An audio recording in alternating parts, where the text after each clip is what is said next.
Deux mots sur le mode de déroulement de cette manifestation à l'occasion de la célébration de la victoire en Europe du 8 mai 1945. Je vais dire quelques mots de présentation pour camper cette commémoration.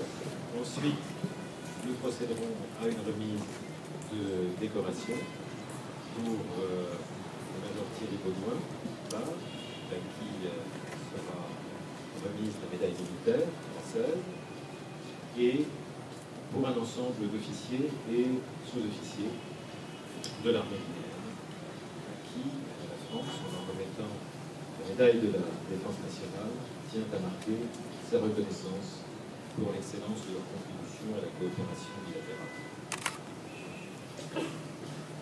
Ce 8 mai 1945 marque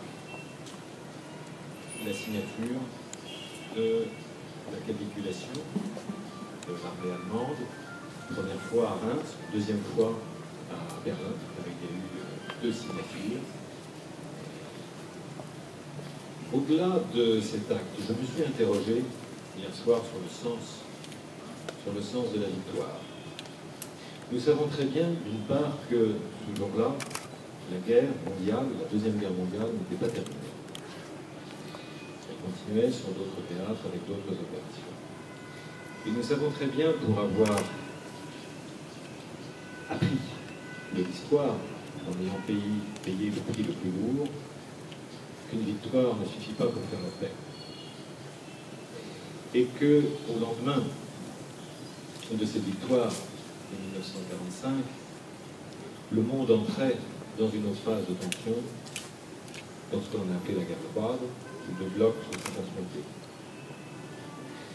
Qu'il ne suffisait pas d'être vainqueur sur le terrain militaire pour reconstituer son identité, pour être pleinement dans cet esprit de sursaut qu'appelait le général de Gaulle. Il me soit permis cependant de commencer par quelques citations du général de Gaulle, le 8 mai 1945. La guerre est gagnée, voici la victoire, c'est la victoire des Nations Unies et c'est la victoire de la France. Tandis que les rayons de la gloire vont une fois de plus resplendir au drapeau, la patrie porte sa pensée et son amour d'abord vers ceux qui sont morts pour elle, ensuite vers ceux qui ont pour son service tant combattu et tant souffert. Pas un effort de ces soldats, de ces marins, de ces aviateurs, pas un acte de courage ou d'abnégation de ces fils et de ces filles, pas une souffrance de ces hommes et de ces femmes prisonniers, pas un deuil, pas un sacrifice, pas une larme n'auront donc été perdus.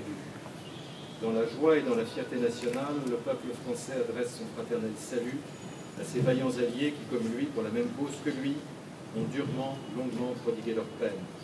À leurs héroïques armées et aux chefs qui les commandent, à tous ces hommes et à toutes ces femmes qui dans le monde ont lutté, pâti, travaillé pour que l'on porte à la fin des fins la justice et la liberté, honneur.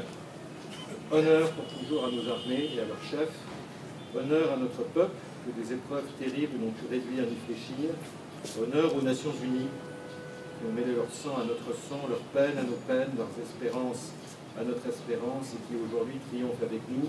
Ah, vive la France! Mais il ne suffit pas d'une victoire pour faire la paix et pour construire durablement la stabilité dont avait non seulement besoin le continent européen, mais le monde tout entier. Quelques mois plus tard, le 8 août 1945, Albert Camus signait au lendemain des bombardements atomiques sur le Japon un éditorial dans Combat. Le monde est ce qu'il est, c'est-à-dire peu de choses. C'est ce que chacun sait depuis hier grâce au formidable concert que la radio, les journaux et les agences d'information viennent de déclencher au sujet de la bombe atomique. On nous apprend en effet, au milieu d'une foule de commentaires enthousiastes, que n'importe quelle ville d'importance moyenne peut être totalement rasée par une bombe de la grosseur d'un ballon de football.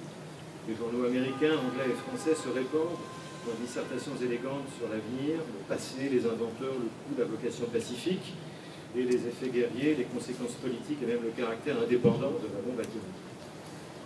Nous nous résumerons en une phrase. La civilisation mécanique vient de parvenir à son dernier degré de sauvagerie. Il va falloir choisir dans un avenir plus ou moins proche entre le suicide collectif ou l'utilisation intelligente des conquêtes scientifiques. Et Albert Camus continuait et terminait par ces mots: dans les perspectives terrifiantes qui s'ouvrent à l'humanité, nous apercevons encore mieux que la paix est le seul combat qui vaille d'être mené. Ce n'est plus une prière, mais un ordre qui doit monter des peuples vers les gouvernements, l'ordre de choisir définitivement temps, car elle a lieu 2 jours avant la célébration de la journée de l'Europe. Et sur ce mot d'Europe que je vais terminer, en dédiant mes derniers mots à mon collègue Hartmut, car si l'Europe s'est faite, elle s'est faite avec la France et elle s'est faite avec l'Allemagne. Elle s'est faite dans ce dépassement de nos conflits, elle s'est faite dans ce dépassement de nos haines, elle s'est faite en puisant plus profondément dans l'amitié, dans le sens, dans la culture, de tout ce qui nous rapproche, de tout ce qui nous unit et qui nous unira encore et toujours dans notre entreprise de paix, de consolidation de l'Europe et de construction de l'avenir et de la démocratie.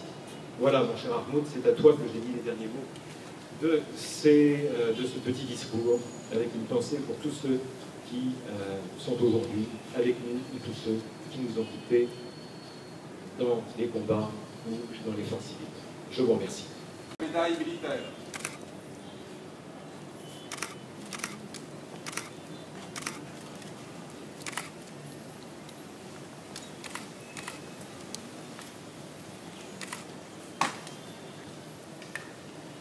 Fermez le banc.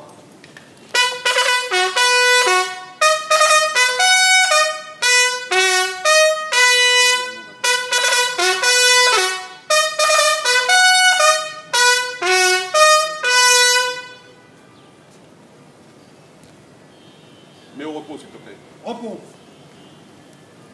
Avant de poursuivre la remise des décorations à nos camarades des forces armées guinéennes, monsieur l'ambassadeur, avec votre permission, je voudrais dire simplement un petit mot sur la médaille militaire que je viens de remettre à l'instant au major Thierry Baudouin. D'abord, la médaille militaire est la décoration la plus élevée qui puisse être remise à un sous-officier dans l'armée française. Aucun officier ne peut recevoir cette médaille, sauf les généraux qui commandent une armée au feu, ce qui est aujourd'hui assez rare. Donc c'est vraiment une médaille extrêmement importante dans la hiérarchie des médailles et chez les sous-officiers. D'ailleurs, elle se porte en premier sur la poitrine des sous-officiers. Et ensuite, cette médaille militaire du major Thierry Baudouin a une histoire, puisque cette médaille militaire a été remise il y a 100 ans, le 14 août 1914, à l'arrière-grand-père de Thierry Baudouin. Et donc, elle a une valeur historique et une valeur sentimentale, au-delà.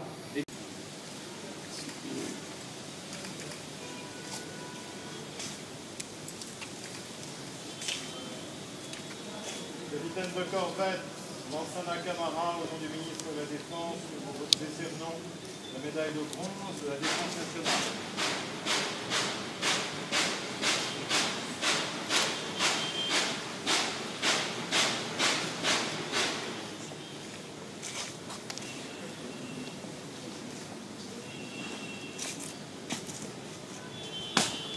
Capitaine de corvette Sekou Bamara, au nom du ministre de la Défense, nous décernons la médaille de bronze de la Défense nationale.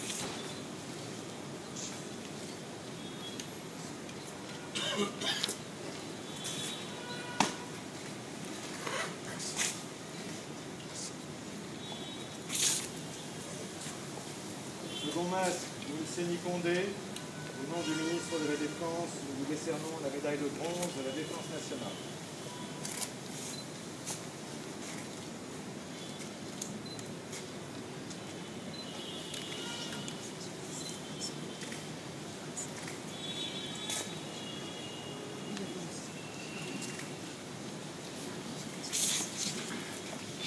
Second maître Ismaël Sow, au nom du ministre de la Défense, nous décernons la médaille de bronze de la Défense nationale.